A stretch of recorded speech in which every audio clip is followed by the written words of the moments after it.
Fala meu povo, sejam bem-vindos a mais um vídeo devocional, nosso segundo vídeo devocional do livro de Ruth, estudando hoje o capítulo 2. Aqui na descrição tá a playlist com o vídeo de resumo de Ruth e à medida que eu for postando os devocionais essa semana, vou colocando nessa playlist e aí você vai poder consultar sempre que você for ler o livro de Ruth. A gente vai poder ler junto aí várias vezes quando você quiser assistir o vídeo de novo. Como sempre, a gente segue o roteiro oração, leitura e reflexão, e como a gente tá numa semana de devocionais, cada dia eu vou fazer um momento de oração diferente. E hoje eu vou fazer um momento de oração com vocês usando um salmo. Já mostrei pra vocês como eu faço isso no meu dia a dia, como eu oro um salmo no vídeo que eu vou deixar na descrição pra você assistir depois. Mas basicamente a gente vai lendo o salmo e enquanto você tá lendo, vai falando com Deus. Talvez você pode pausar o vídeo e ir falando com Deus. Nossa Senhor, eu tô sentindo essa mesma coisa aqui que o salmista tá falando.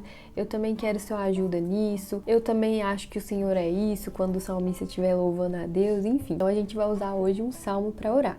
E é claro que você pode ficar à vontade para pausar o vídeo, fazer sua oração pessoal normalmente, pra gente depois começar a nossa leitura de Ruth capítulo 2. Eu tô lendo bastante os salmos aqui esses dias, então foi difícil escolher um para ler, porque todos os salmos são orações assim tão sinceras que eu falo, gente, era isso mesmo que eu queria falar com Deus, como é que o cara sabia? E é legal pra gente relembrar que a pessoa que escreveu isso aqui era uma pessoa como eu e você, uma pessoa que passava por dificuldades também, uma pessoa que também ficava confusa na vida, que também tinha ansiedade.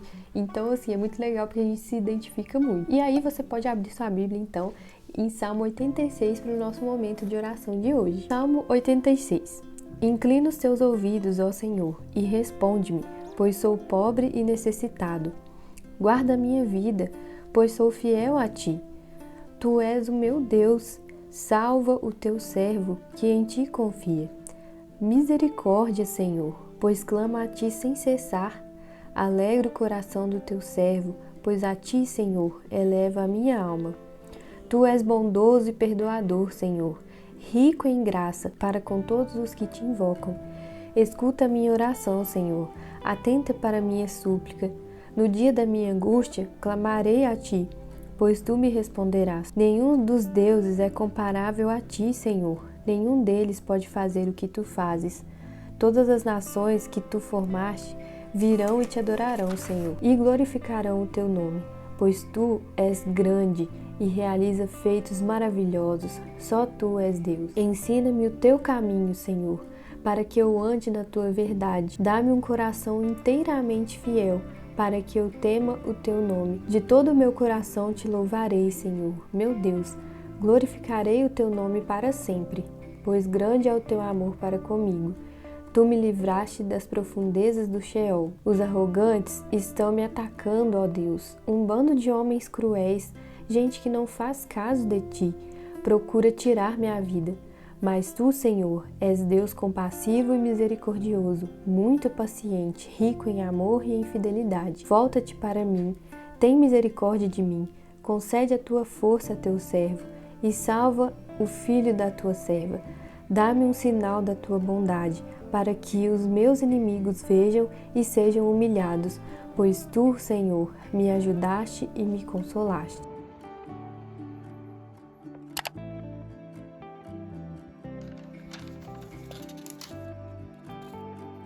Depois dessa linda oração que Davi fez e a gente fez agora também para Deus, vamos para Ruth capítulo 2. Abre aí na sua Bíblia. E você se lembra que ontem a gente viu o contexto da história, viu que Ruth e sua nora Noemi foram para Belém e que elas estavam no tempo da colheita da cevada, que está falando aí no versículo anterior, no último versículo do capítulo 1. E agora a gente vai ver o que começou a acontecer aí nessa história. Ruth, capítulo 2. Noemi tinha um parente por parte do marido. Era um homem rico e influente. Pertencia ao clã de Elimeleque e chamava-se Boaz. Ruth, a moabita, disse a Noemi: Vou recolher espigas no campo daquele que permitir. Vá, minha filha, respondeu-lhe Noemi. Então ela foi e começou a recolher espigas atrás dos ceifeiros. Casualmente entrou justo na parte da plantação que pertencia a Boaz, que era do clã de Elimeleque. Naquele exato momento, Boaz chegou de Belém e saudou os ceifeiros: O Senhor esteja com vocês. Eles responderam: O Senhor te abençoe. Boaz perguntou ao capataz dos ceifeiros: A quem pertence aquela moça? O capataz respondeu: É uma moabita que voltou de Moabe com Noemi. Ela me pediu que a deixasse recolher e juntar espigas entre os feixes após os ceifeiros. Ela chegou cedo e está em pé até agora. Só sentou-se um pouco no abrigo. Disse então Boaz a Ruth: Ouça bem, minha filha. Não vá colher noutra lavoura, nem se afaste daqui. Fique com minhas servas. Preste atenção onde os homens estão ceifando e vá atrás das moças que vão colher. Darei ordem aos rapazes para que não toquem em você. Quando tiver sede, beba a água dos potes que os rapazes encherem. Ela inclinou-se e, prostrada com o rosto em terra, exclamou: Por que achei favor a seus olhos, ao ponto de o Senhor se importar comigo, uma estrangeira? Boaz respondeu: Contaram-me tudo o que você tem feito por sua sogra, depois que você perdeu seu marido, como deixou seu pai, sua mãe e sua terra natal para viver com um povo que você não conhecia bem. O Senhor lhe retribua o que você tem feito, que seja ricamente recompensada pelo Senhor, o Deus de Israel, sob cujas asas você veio buscar refúgio. Vou até circular aqui a palavra estrangeira, que já me chamou a atenção. E quero fazer um asterisco aqui, porque essa frase que ele falou para ela me marcou muito. E não posso esquecer de falar com vocês e de fazer um Bible Journaling aqui em cima sobre isso. Continuando. E é assim que eu vou fazendo, viu, gente? Enquanto eu vou lendo, eu já vou fazendo as marcações, anotações. Aquilo me chamou a atenção, eu já anoto num post-it para colocar aqui, já anoto do lado da Bíblia, porque senão depois a gente deixa aquele pensamento passar e esquece o que o nosso coração sentiu na hora que a gente estava lendo. Vamos voltar à leitura aqui, versículo 13. E disse ela: Continue eu a ser bem acolhida, meu senhor. O Senhor me deu ânimo e encorajou sua serva, e eu sequer sou uma de suas servas. Na hora da refeição, Boaz lhe disse: Venha cá, pegue um pedaço de pão e molhe-o no vinagre. Quando ela se sentou junto aos ceifeiros, Boaz lhe ofereceu grãos tostados. Ela comeu até ficar satisfeita e ainda sobrou. Quando ela se levantou para recolher espigas, Boaz deu essas ordens a seu servo: Mesmo que ela recolha entre os feixes, não a repreendam. Ao contrário, quando estiverem colhendo, tirem para ela algumas espigas dos feixes e deixem-nas cair para que ela as recolha e não a impeça. E assim Ruth colheu na lavoura até o entardecer. Depois debulhou o que tinha ajuntado, quase uma arroba de cevada. Uma arroba de cevada era uma medida de capacidade de sacos. As estimativas variam de 20 a 40 litros. Então foi bastante coisa mesmo que ela colheu. Versículo 18.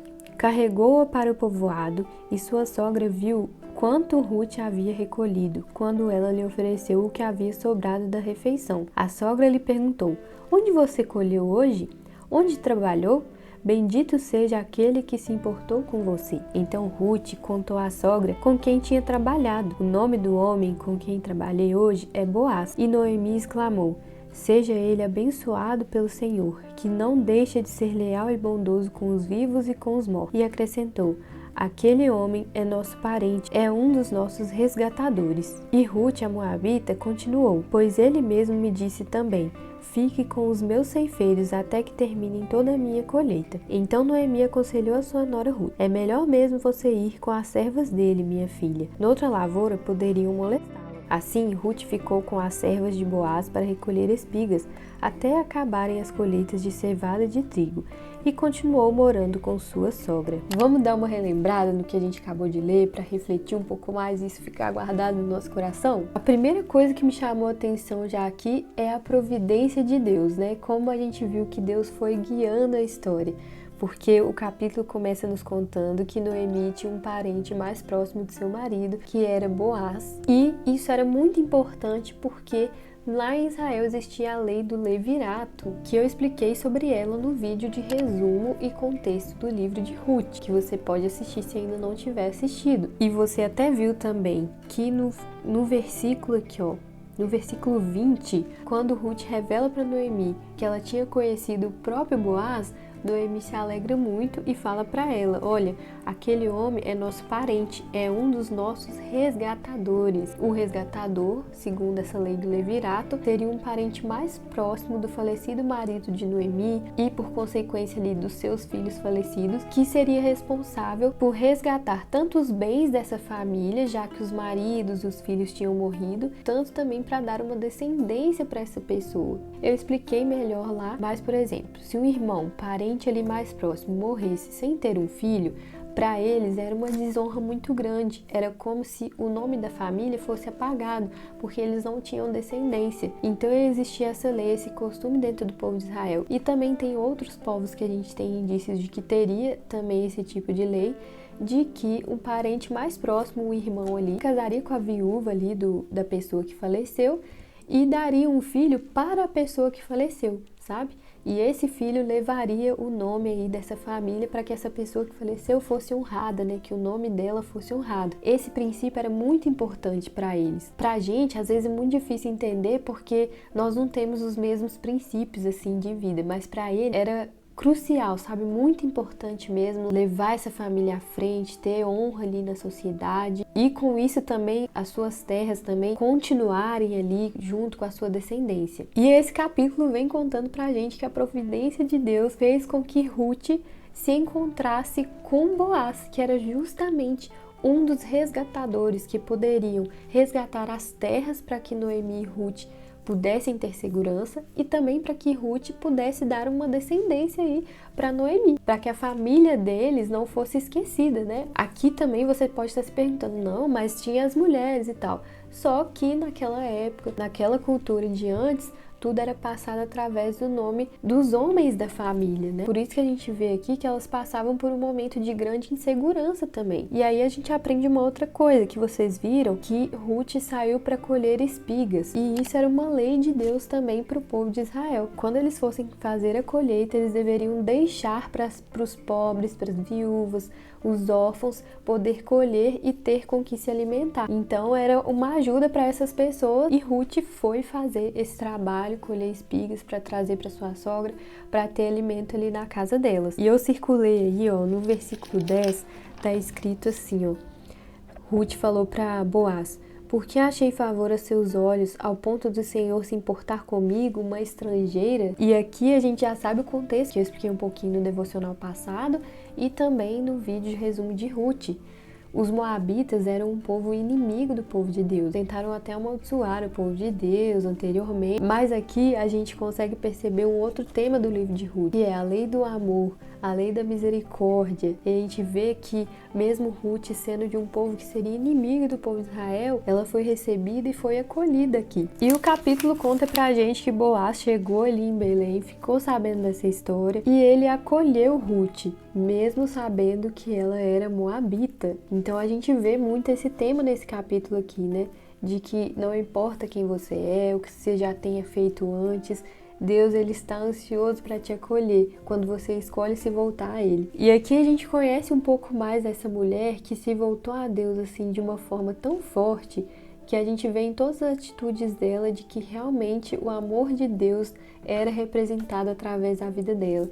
Primeiro que ela foi colher espigas, não só para ela, mas para a sogra. E ela pegou essa função para si. Agora eu vou cuidar da minha sogra. E aqui a Bíblia nos ensina que mesmo que as pessoas talvez te achem boba por você estar fazendo uma coisa que você acha correta, talvez zoem você porque você escolheu ser diferente, porque você escolheu ter misericórdia das pessoas, amar os outros. As pessoas falam, você é uma boba, não sei o que. Deus tá vendo o que você tem feito. E Deus viu o que Ruth fez, porque olha o que Boaz fala pra ela. A gente precisa ler isso aqui de novo, porque isso precisa ficar no nosso coração. Quando ela perguntou, né, nossa, mas por que você tá sendo tão gentil comigo, sendo que eu sou estrangeira? Eu até circulei aqui a palavra estrangeira, né? Ele falou assim: contaram-me tudo o que você tem feito por sua sogra, depois que você perdeu o seu marido. Como deixou seu pai, sua mãe, sua terra natal para viver com um povo que você não conhecia. Se imagina nessa situação, imagina que você se case com alguém, essa pessoa faleceu, você está em um luto muito grande, você perde também o seu sogro, você perde também o seu cunhado e agora você decide mudar de país, então você ainda fica longe da sua família e mesmo assim você decide ser fiel, você decide demonstrar amor, mesmo que você esteja quebrada por dentro, que é o que a gente às vezes esquece de lembrar, né? Do que Ruth passou também. Além de Noemi, Ruth também estava sofrendo muito. E Boaz reconhece isso. E ele fala: Senhor lhe retribua o que você tem feito, que seja ricamente recompensada pelo Senhor, o Deus sob cujas asas você veio buscar refúgio. Essa frase que eu achei muito linda. Então aqui Boaz também traz uma mensagem de grande conforto para ela, né? Eu imagino sim que talvez ela tenha sentido que o próprio Deus estivesse recompensando ela do que ela estava fazendo. Ainda que pelas características aqui você percebia que ela não estava fazendo por interesse, tanto que ela nem sabia quem é esse homem, o que a gente vê aqui no final. Só que essa história ainda melhora mais e a gente vai continuar estudando sobre ela no vídeo de amanhã. Então é isso, tchau povo e até o próximo vídeo.